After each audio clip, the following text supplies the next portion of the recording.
This channel does not promote any violent, harmful, or illegal activities. All content provided by this channel is meant for an educational purpose only.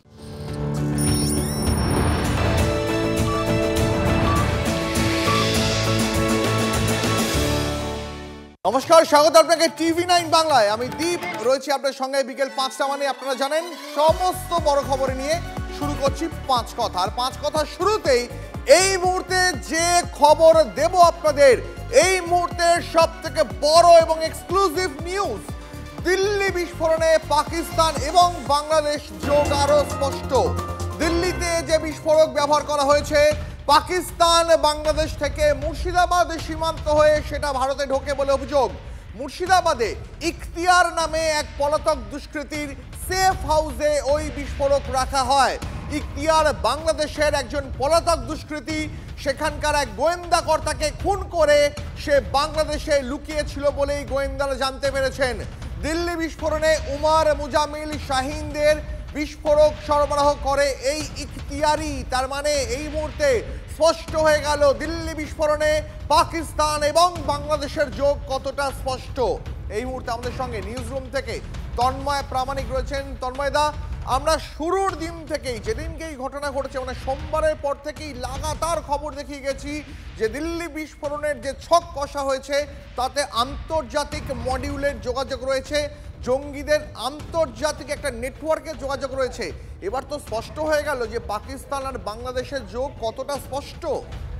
গোয়েন্দা সূত্র এখনো পর্যন্ত যা বলছে, তুমি যে পয়েন্টগুলো পরপর বললে, সেখানে আন্তর্জাতিক মডিউলের যে যোগ, জৈশের ডক্টর মডিউলের যে যোগ রয়েছে, সেখানে কিন্তু কোথাও একটা ট্রায়ও কাজ করছে, অর্থাৎ পাকিস্তান, বাংলাদেশ এবং ভারতের মধ্যে যে জঙ্গিরা রয়েছে সেখানে পাকিস্তান যে তথ্য পাওয়া যাচ্ছে, সেখানে লস্করের শীর্ষ কমান্ডার সৈফুল্লাহ, সেই সৈফের সঙ্গে বৈঠক হয়েছে বাংলাদেশের একাধিক প্রভাবশালী ব্যক্তির, এবং সেই বৈঠকে বাংলাদেশ থেকেই আরও বিভিন্ন সংগঠন, সেটা আনসারুল্লাহ বা বিবিটি, তারা কিন্তু তাদের শীর্ষকর্তারা সেই বৈঠকে যোগ দিয়েছিল।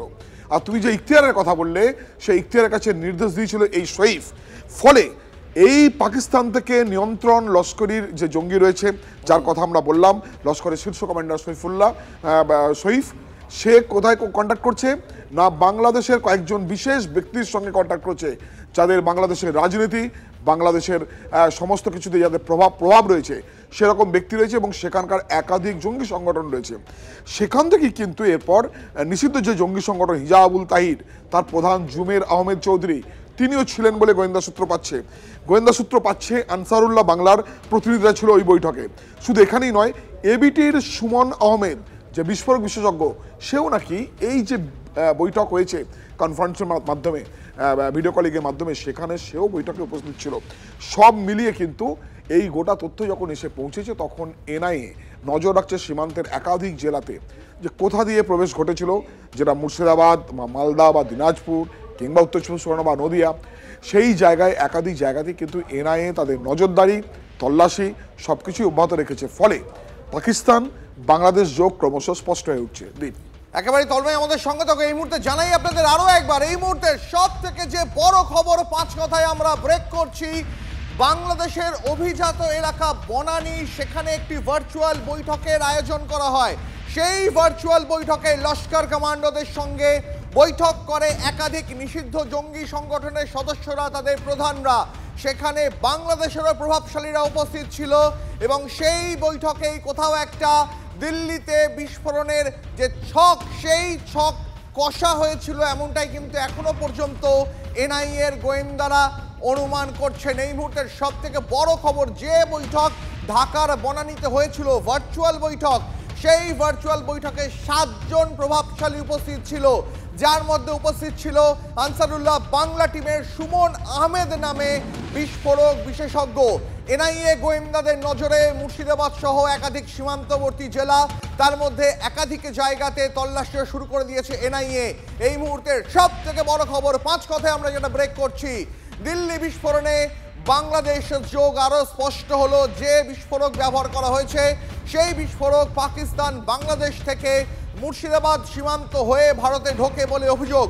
মুর্শিদাবাদে ইখতিয়ার নামে এক দুষ্কৃতী সেফ হাউসে ওই বিস্ফোরক রাখা হয়। ইখতিয়ার বাংলাদেশ থেকে পলাতক এক দুষ্কৃতী।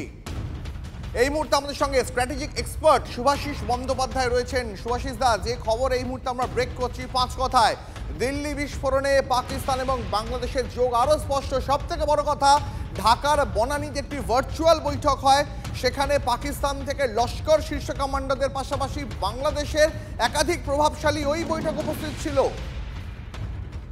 দেখুন, বাংলাদেশ টেরিটোরিয়ালি এমন একটা জায়গায় আছে যে কোনো দিন তারা একটা আনঅফিসিয়াল সিরিয়া মোডে যেতে চলেছে। এই বাংলাদেশকে বিভিন্ন রকম ভাবে ওয়েস্ট ইউজ করার চেষ্টা করেছিল আগেও, এখনো করছে এবং আগামী দিনেও করবে যদি এই অবস্থানটা তারা কন্টিনিউ করে। সুতরাং তাদের যোগ পাওয়া যাবে এটাতে আমি অবাক ব্যক্তিগতভাবে একটুও হচ্ছি না। তার কারণটা হলো, লস্কর বলুন, জয়েশ বলুন বা যে কোনো ডিসেন্ট্রালাইজ ছোট ছোট টেররিস্ট ইউনিট বলুন, সেই ইউনিটগুলো পাকিস্তান থেকে যখন অল্টারনেট জায়গা খুঁজছে তখন রাস্তা খুলে দিয়েছে বাংলাদেশ। এই কথাটা ভারতের নয়, অন্য ইন্টেলিজেন্স রিপোর্টেও আছে। সুতরাং বাংলাদেশ আজকে যে জায়গায় গেছে এবং বাংলাদেশ যোগ যে জায়গাগুলোতে পাওয়া যাচ্ছে, সেই জায়গাগুলো বাংলাদেশের ফিউচারকে রিডিফাইন করাতে সাহায্য করবে এবং ভারতীয় সৈন্যবাহিনী সেটা বুঝিয়ে দেবে যে বাংলাদেশের চিকেন নেক নিয়ে যে স্টেটমেন্টগুলো করেছিল, ওদের নিজেদের নেক আর কতদিন নিজেদের বডির সাথে লেগে থাকবে কিনা সেটাই সন্দেহজনক। শুভাশিস দা, অনেক ধন্যবাদ আপনাকে। তন্ময় দা, তোমাকেও ধন্যবাদ। এই মুহূর্তে জানিয়ে রাখবো আপনাদের আরো একটা বড় খবর পাচ্ছি। দিল্লিতে বিস্ফোরণ, সতর্ক বাংলাও। কড়া নিরাপত্তার চাদরে মুড়ে ফেলা হলো শিয়ালদা এবং হাওড়া স্টেশনকে। এই মুহূর্তে আরো একটা বড় খবর, স্টেশন চত্বরে তল্লাশি চালাচ্ছে বম্ব স্কোয়াড। শিয়ালদা স্টেশনের বাইরে মোতায়েন সশস্ত্র আরপিএফ জওয়ান। ছবি দেখাচ্ছে এই মুহূর্তে আপনাদের, দেখুন একবার। শিয়ালদা হাওড়া স্টেশনকে নিরাপত্তার চাদরে মুড়ে ফেলা হয়েছে। শিয়ালদা স্টেশন অন্যতম ব্যস্ততম স্টেশন। বহু মানুষ প্রতিদিন এই স্টেশনে আসেন রাজ্যের বিভিন্ন প্রান্ত থেকে। এই মুহূর্তে শিয়ালদা স্টেশনে মোতায়েন সশস্ত্র আরপিএফ জওয়ানরা। গাড়ি, ট্যাক্সি, অ্যাপ ক্যাব কোনো কিছুই যেতে দেওয়া হচ্ছে না শিয়ালদা স্টেশনের মেন গেটের কাছাকাছি। বেশ কিছুটা দূর থেকে ব্যারিকেড করে সব গাড়িকে ঘুরিয়ে দেওয়া হচ্ছে। শিয়ালদা স্টেশনের বাইরে থাকা পার্কিংয়েও এই মুহূর্তে চলছে নজরদারি। এই মুহূর্তের বড় খবর, আমাদের শহরে যে তল্লাশি চলছে এই মুহূর্তে দেখুন, প্রত্যেকটা গাড়ি ধরে ধরে তল্লাশি, তারপরেই পার্কিং স্পেসে ঢোকার অনুমতি দেওয়া হচ্ছে। যাত্রীদের সঙ্গে যে লাগেজ রয়েছে সেখানেও দফায় দফায় তল্লাশি চলছে। এই মুহূর্তে সতর্ক বাংলাও, কড়া নিরাপত্তার চাদর শিয়ালদা এবং হাওড়া স্টেশন চত্বরে। ছবি দেখাচ্ছি আপনাদের এই মুহূর্তে, এটা শিয়ালদার ছবি দেখাচ্ছি আপনাদের এই মুহূর্তে। দেখুন, স্টেশনের বাইরে তল্লাশি চালাচ্ছে বম্ব স্কোয়াড। একাধিক জায়গাতে মোতায়েন সশস্ত্র আরপিএফ জওয়ান। গাড়ি, ট্যাক্সি, অ্যাপ ক্যাব কিছুই ঢুকতে দেওয়া হচ্ছে না। মেন গেটের কাছাকাছি বেশ কিছুটা দূরে ব্যারিকেড করে সব গাড়ি ঘুরিয়ে দেওয়া হচ্ছে। এই মুহূর্তে চূড়ান্ত সতর্কতার ছবি শিয়ালদা স্টেশনে। শিয়ালদা স্টেশন অন্যতম ব্যস্ততম স্টেশন। প্রতিদিন প্রতি মুহূর্তে রাজ্যের বিভিন্ন প্রান্ত থেকে বহু মানুষ এখানে আসেন। সেখানে এই মুহূর্তে প্রত্যেকটা গাড়ি ধরে ধরে চলছে তল্লাশি। নিরাপত্তার চাদরে মুড়ে ফেলা হয়েছে একদিকে হাওড়া স্টেশন এবং তার পাশাপাশি শিয়ালদাহ স্টেশন চত্বর। আর এই মুহূর্তে আমরা যেটা দেখতে পাচ্ছি, একেবারে শিয়ালদা স্টেশন চত্বরের বাইরে থাকা যে পার্কিং স্পেস রয়েছে, সেখানে যে সমস্ত যাত্রীরা আসছেন গাড়ি নিয়ে, সেই সমস্ত গাড়ি অর্থাৎ প্রত্যেকটি গাড়ির সামনে পিছনে যারা সওয়ারি রয়েছেন, এমনকি চালক যারা রয়েছেন, তাদের পরিচয়পত্র থেকে শুরু করে গাড়িতে কি আছে সব কিছুই কিন্তু মেটাল ডিটেক্টর দিয়ে খতিয়ে দেখা হচ্ছে। দিল্লির বিস্ফোরণের ঘটনার পর থেকেই গোটা শহর কলকাতার যে পুলিশি নিরাপত্তা এবং নজরদারি সেটা অনেকটাই বাড়ানো হয়েছিল। এমনকি আমরা যেটা দেখেছিলাম যে কলকাতার পুলিশ কমিশনার তিনি নিজে ভার্চুয়ালি বৈঠক করেন শহর কলকাতার প্রত্যেকটি থানার যারা দায়িত্বপ্রাপ্ত পুলিশ আধিকারিক বা ওসি যারা রয়েছেন তাদের সঙ্গে, এবং সেই বৈঠকে তিনি কিন্তু বিশেষভাবে নির্দেশ দিয়েছিলেন শহরের নজরদারি বাড়ানোর জন্য এবং প্রত্যেকটি থানা এলাকায় যে সমস্ত ভাইটাল ইনস্টলেশনগুলো রয়েছে সেখানে যাতে বিশেষ নজরদারির ব্যবস্থা করা হয়। এমনকি যে সমস্ত মেট্রো স্টেশনগুলো রয়েছে সেখানেও পুলিশি নিরাপত্তা বাড়ানোর নির্দেশ দেওয়া হয়েছিল। কোনো গাড়িকেই কিন্তু শিয়ালদা স্টেশনের একেবারে মেন গেটের কাছাকাছি পৌঁছতে দেওয়া হচ্ছে না। যাত্রীদের সঙ্গে যে সমস্ত লাগেজ থাকছে সেগুলো কিন্তু এই নজরদারির দায়িত্বে যে সমস্ত আরপিএফ জওয়ানরা রয়েছেন তারা কিন্তু সবটাই খতিয়ে দেখছেন। এই যে অতিরিক্ত বা বাড়তি যে নিরাপত্তা বা নজরদারির যে চিত্রটা দেখা যাচ্ছে শিয়ালদা স্টেশনে, সেক্ষেত্রে যেটা সূত্র মারফত জানা যাচ্ছে যে ইতিমধ্যেই গোয়েন্দা সূত্র কিন্তু বেশ কিছু গুরুত্বপূর্ণ তথ্য এসে পৌঁছেছে উচ্চপদস্থ আধিকারিকদের কাছে। আর তার উপরে ভিত্তি করে কিন্তু শুধুমাত্র যে শিয়ালদা স্টেশন তা কিন্তু নয়, তার পাশাপাশি আমরা আরও যেটা জানতে পারছি হাওড়া স্টেশনেও সেখানেও কিন্তু ঠিক একইভাবে নজরদারি বাড়ানো হয়েছে এবং এই সবটাই কিন্তু দিল্লির বিস্ফোরণের ঘটনার পরবর্তী সময়ের প্রভাব তা বলার অপেক্ষা রাখে না। ক্যামেরায় অমিতের সঙ্গে সুপ্রিয় গুহ, TV9 বাংলা। আর এবার পরের খবরে নজর রাখবো, রাজ্যপালের বিরুদ্ধে পাল্টা মামলার হুঁশিয়ারি এবার কল্যাণের। প্রয়োজনে সুপ্রিম কোর্টে যাব, হুঁশিয়ারি শ্রীরামপুরের তৃণমূল সাংসদের। মহিলারা যেতে ভয় পায়, মহিলারা কমপ্লেন করেছে, শ্লীলতাহানির কমপ্লেন ওনার বিরুদ্ধেই তো করেছে, আমরাই তো খবর কাগজে দেখেছি। ওর গায়ে কে যাবে সাহস করে? বাত্য বসু কিছু বলতে গেলে তাকে গালাগাল দিয়ে ভাগিয়ে দেয়। হোম সেক্রেটারি ছিলেন মহিলা, তা তিনি একটা ভালো অ্যাডভাইস দিয়েছিলেন, তাকে যা তা বলে বার করে দেয়। হ্যাঁ, উনি স্পিকারের কাছে যাওয়ার হুমকি দিচ্ছেন। উনি বলছেন যে স্পিকারের কাছে যাবেন এবং তদন্ত করার দাবি রাখবেন। উনি ইয়ের কাছে যান না, ওই আমেরিকার প্রেসিডেন্টের কাছে যান, কি এসে যাচ্ছে? এটাতে প্রমাণ করলো he is having lack of knowledge of constitution and the parliamentary practice. রাজ্যপাল আপনার বক্তব্যের পরিপ্রেক্ষিতে বলছেন, শেক্সপিয়ারের বক্তব্য উদ্ধৃতি তুলে ধরে যে মূর্খের অর্থহীন প্রলাপ, এমনকি বিহারের নির্বাচন থেকে কি সাংসদ ভয় পাচ্ছে? মূর্খের যদি অর্থহীন প্রলাপ হয় তাহলে উনি এত ভয় খেয়ে গেলেন কেন? মূর্খের যদি অর্থহীন প্রলাপ হয় তাহলে উনি এত ভয় খেয়ে গেলেন কেন? সঙ্গে সঙ্গে আপনাদের ডাকলেন, আপনারা তো এবিপি আনন্দ আগে গিয়েছিলেন ভাই, ফার্স্ট প্রেস। ভোর হতে না হতেই আপনারা চলে গেলেন, 5টার পরেই চলে গেছেন। ঘর দেখাচ্ছে, দেখো এটা ঘর দেখো, এই ঘর দেখো, ওই ঘর দেখো, আপনারাও ক্যামেরা নিয়ে ঘুরছেন। তো মূর্খ, আমি যদি মূর্খ হই, আমার যদি অর্থহীন প্রলাপ হয়, তাহলে উনি প্রমাণ করতে গেলেন কেন যে উনি আরো বেশি মূর্খ? কাদম্বরী মরিয়া প্রমাণ করলে যে কাদম্বরী মরে নাই, ওনাকে তাই প্রমাণ করতে হলো। আপনার বক্তব্যের পরিপ্রেক্ষিতে একেবারে তিনি আজকে ভোর থেকে দরজা খুলে দেন, সংবাদ মাধ্যম থেকে শুরু করে সবাইকে, এমনকি এমপিকেও ডেকেছেন যে আসার জন্য। আরে ওরকম ভাবে ডাকলে কি হয় নাকি? আমি কি হরিদাস পাল নাকি? ও আমাকে নিজে তো ইনভাইট করতে পারতো যে আসুন আপনি আমার কাছে। আমিও মামলা করবো ওর বিরুদ্ধে, আমিও সুপ্রিম কোর্ট পর্যন্ত আসবো, আমিও দেখব যে প্রোটেকশন নিয়ে বসতে থাকবে, যিনি যা ইচ্ছা তাই বলে যাবেন প্রতিদিন। গত 2.5 থেকে 3 বছর ধরে প্রায় উনি এই হামলা, হিংসাত্মক কাজের প্ররোচনা দিয়েছেন। হি is having A courage to accept it. আমি ইনভাইট করছি, ওপেন মঞ্চ তৈরি করুন, প্রেস ডাকুন, সুশীল সমাজ ডাকুন, একদিকে আপনি থাকবেন, একদিকে আমি থাকব। আপনার কাজের আমি সমালোচনা করে যাব যে আপনি কিভাবে কনস্টিটিউশনাল প্রভিশন ব্রেক করেছেন, আপনি বিজেপির এজেন্ট হিসেবে কাজ করে বিজেপিকে কতটা সাহায্য করছেন, আমি সেটা প্রমাণ করব। I will prove that he is a Butcher of the constitution. I will prove it. Courage থাকলে অ্যাকসেপ্ট করুন, আমি দেখি। এফআইআর, আমাকে এফআইআর দেখাচ্ছেন, ওই কতগুলো বিজেপি লয়ারের অ্যাডভাইস শুনে চলছেন তো, সবগুলো হেরে ভূত হয়ে যায়, দেখবেন আপনারও কি হাল হয়। আর আপনি এই পথ থেকে একটা করে ডায়লগ বাজি করবেন, একটা করে হিংসাত্মক কথা বলবেন, প্ররোচনা দেবেন ইনডাইরেক্টলি, প্রতিদিন বাংলার মানে থানায় থানায় আপনার নামে এফআইআর তৈরি হবে। আপনি একাই এফআইআর করতে জানেন, আমরা এফআইআর করতে জানি না। অনেক সম্মান, অনেক ভদ্রতা দেখিয়েছি। সংবিধানে বসে আপনি বিজেপির দালালি করেন, সংবিধানের পোস্টে বসে আপনি সরকারের বিরুদ্ধে বলেন, সংবিধানের পোস্টে বসে আপনি প্ররোচনামূলক কথা বলেন। আপনার জন্য বিভিন্ন জায়গায় তৃণমূলের কর্মী খুন হয়েছে বিজেপির হাতে। আপনি হচ্ছেন এমনই একটা লোক। আমিও দেখব, আইনকে সেটেল করতে হবে যে একটা গভর্নর যে যার প্রোটেকশন রয়েছে তিনি শুধু কেস করতে পারেন, আর তার বিরুদ্ধে কোনো কেস হবে না, এটারও একটা সমাধান চাই। Let us go up to supreme court and decide the matter. চ্যাংড়াও আছেন। রাজ্যপালকে তীব্র আক্রমণ কল্যাণ বন্দ্যোপাধ্যায়ের। কিছুক্ষণ আগেই কল্যাণ বন্দ্যোপাধ্যায়ের বিরুদ্ধে পুলিশের কাছে অভিযোগ দায়েরের নির্দেশ রাজ্যপাল সিভি আনন্দ বোসের। ঠিক কি বলেছিলেন রাজ্যপাল, শোনাবো এই মুহূর্তে আপনাদের। It is in gross violation of the Bharatiya Nyaya Samhita, various sections of that. It's a very serious criminal offence which has to be dealt with in that manner. The first step to be taken is to lodge a complaint to the police. I have ordered Raj Bhavan to lodge a formal complaint with the police in Bengal. They have to do the investigation. An attempt is being made to thwart the Constitution of India, to question the rule of law and incite people to violence. This cannot go on. This will certainly be dealt with in the strongest possible way, including legal action.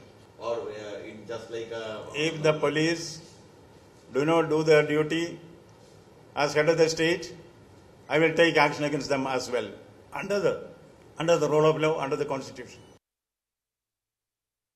রাজভবনে কি কোনো arms ammunition বা কোনো বিস্ফোরক এগুলো কি কোনোভাবে রাজভবনের ভেতরে যায়? একদম সাংসদ অভিযোগ তুলছেন, এরকম কি আদৌ হয়? না, এইরকম আমাদের নলেজে অ্যাটলিস্ট নেই। কিছু যদি থাকে সেটা আমরা দেখে বলতে পারব। কল্যাণের বোমা মন্তব্যের জবাবে কড়া আক্রমণ রাজ্যপালের। রাজভবনের নিরাপত্তা কলকাতা পুলিশ সামলায়। কলকাতা পুলিশ রাজ্যের স্বরাষ্ট্রমন্ত্রীর অধীনে। রাজ্যের স্বরাষ্ট্রমন্ত্রী খোদ মুখ্যমন্ত্রী। তবে কি মুখ্যমন্ত্রীকেই ভরসা করেন না তৃণমূল সাংসদ? প্রশ্ন রাজ্যপাল সিভি আনন্দ বোসে।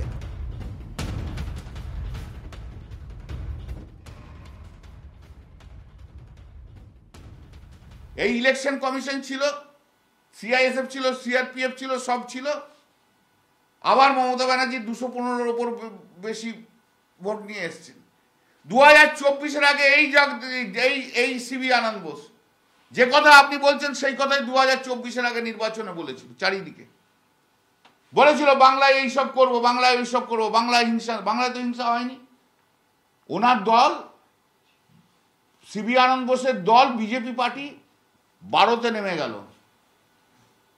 আর আমরা 29-এ উঠে গেলাম। ওর মধ্যে একটা ফ্রাস্ট্রেটেড সোল রয়েছে। He is having a frustrated soul. What can be done, what can I do? আরো যত দেখবি তত জ্বলবি।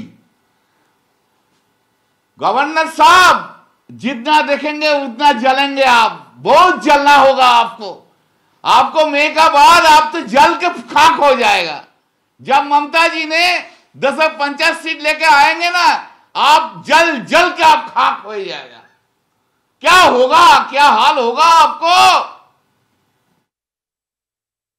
Yes, there are bombs in the Rajbhavan. Yes, that is a constitution of India. The Constitution of India, every article of the Constitution of India is a bomb against injustice, a bomb against inequality, a bomb against democracy. That is a weapon with which the governor is functioning, the Constitution of India. The MP says that bombs are there in the Rajbhavan. Who guards the Rajbhavan? Calcutta police guards the Rajbhavan. Who is in charge of the police? Home Minister is in charge of the police. Who is the Home Minister? Chief Minister is the Home Minister also. So does it mean that he doesn't trust his own Chief Minister? আচ্ছা, দুর্নীতির ছোঁয়াচ কি এড়াতে পারছে না এসএসসির নতুন নিয়োগ প্রক্রিয়াও? এই প্রশ্ন উঠছে তার কারণ দাগি শিক্ষকের তালিকায় নাম ইন্টারভিউ লিস্টে। তথ্য প্রমাণ সামনে এনে এমন বিস্ফোরক দাবি বিজেপি নেতা এবং আইনজীবী তরুণ জ্যোতি তিওয়ারি। একই অভিযোগে সরব আইনজীবী ফিরদৌস শামীমও। রায়গঞ্জের বাসিন্দা নীতিশ রঞ্জন বর্মনের নাম অযোগ্য শিক্ষকদের তালিকায়। তার স্ত্রীও সেই বিষয়টি স্বীকার করেছেন। এবার অযোগ্য হয়েও কিভাবে পরীক্ষায় বসলেন, আবার ইন্টারভিউয়ের ভেরিফিকেশনের জন্যও ডাক পেয়ে গেলেন, তা নিয়েও তো উঠছে প্রশ্ন।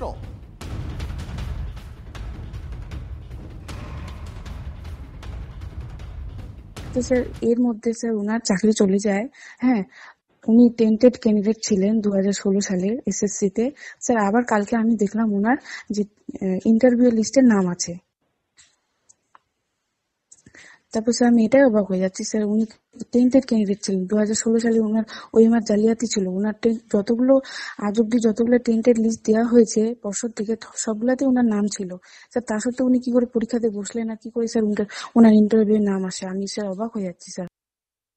এই মুহূর্তে আরো একটা বড় খবরের দিকে আমরা নজর রেখেছি। দাগি শিক্ষকের তালিকায় যার নাম ছিল, এবার ইন্টারভিউ লিস্টেও তার নাম। তথ্য প্রমাণ সামনে এনে বিস্ফোরক দাবি বিজেপি নেতা এবং আইনজীবী তরুণ জ্যোতি তিওয়ারির। একই অভিযোগে সরব আইনজীবী ফিরদৌস শামীম। এই মুহূর্তে দেখুন পাশাপাশি ছবিগুলো দেখাচ্ছি আপনাদের। প্রথমে দেখাচ্ছি 2016-র প্যানেলে নাম ছিল নীতিশ বর্মনের। 2025-এর দাগিদের তালিকায় নাম ওঠে নীতিশ বর্মনের। আর এবার দেখুন ইন্টারভিউয়ের যে লিস্ট, সেই লিস্টেও নাম রয়েছে রায়গঞ্জের বাসিন্দা এই নীতিশ রঞ্জন বর্মনের নাম। তার নাম যে অযোগ্যদের শিক্ষক তালিকায় রয়েছে সেই বিষয়টি তার স্ত্রীও স্বীকার করেছেন। প্রশ্ন হচ্ছে অযোগ্য হয়েও কিভাবে এসএসসির পরীক্ষায় আবার বসলেন? আর যদি বসেও থাকেন কিভাবে ভেরিফিকেশনের জন্য ডাক পেয়ে গেলেন, এটা নিয়েও তো প্রশ্ন উঠছে এই মুহূর্তে। তার মানে বারবার যে প্রশ্নটা উঠছে যে দুর্নীতির ছোঁয়াচ কি তাহলে এসএসসির যে নতুন নিয়োগ প্রক্রিয়া সেটাও এড়াতে পারলো না।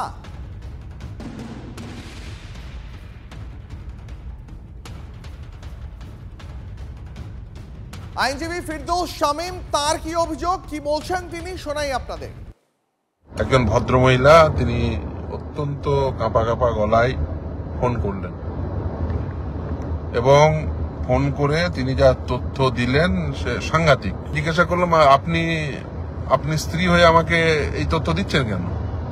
বললো, দেখুন আমাদের সেপারেশনের মামলা চলছে এবং যেহেতু টেন্টেড ক্যান্ডিডেট তাই ওই মেনটেনেন্সের টাকা দিচ্ছে না, বলছে যে বেসিক্যালি তার সার্ভিস টার্মিনেট হয়ে গেছে এবং তার সঙ্গে যে মামলার নথি সেটাও পাঠিয়েছে। এই যা সেই সময় যা অভিযোগ হয়েছে মামলার নথি সেগুলো পাঠিয়েছে। ডিবি অ্যাক্টে মামলা হয়েছে, এফআইআর হয়েছে, সব বিভিন্ন নথি তার সঙ্গে মামলার নথি। আর একদিকে টেন্টেড ক্যান্ডিডেট সার্ভিস টার্মিনেট হয়ে যাওয়ার জন্য তার স্ত্রীকে মেনটেনেন্স দিতে পারছে না, মেনটেনেন্স দেবে না, আর ইন্টারভিউ লিস্টে নাম উঠে যাচ্ছে। অদ্ভুত। মমতা বন্দ্যোপাধ্যায়ের পশ্চিমবঙ্গ, তৃণমূল কংগ্রেস শাসিত পশ্চিমবঙ্গ, এটাই স্বাভাবিক। নীতিশ রঞ্জন বর্মনের বাবা তিনি কি বলছেন এবার শোনাবো আপনাদের। টেন্টেড তালিকায় তো ওনার নাম ছিল, এখন আবার এই তালিকায় ওনার নাম আছে, কিভাবে নামটা এলো? তো সুপ্রিম কোর্টের নির্দেশ, এটা ওরা, আমার ছেলে তো হ্যান্ডিক্যাপ, তো সেই অনুসারে হ্যান্ডিক্যাপকে ছাড় দেওয়া হয়েছে। সেই নির্দেশ অনুসারে আমার ছেলে পুনরায় অ্যাপ্লাই করলো পরীক্ষার জন্য, পরীক্ষা দিল, পরীক্ষা ভালো রেজাল্ট করেছে এবং ভাইবা ডাক পেয়েছে। উনি কারোর সাথে যোগাযোগ করেছে কোনো কি ব্যাপার নিয়ে গো? এই নতুন ভাবে চাকরিতে জয়েন করার? না না না না, ওগুলা আগেও ছিল না, আমাদের এখনো নেই।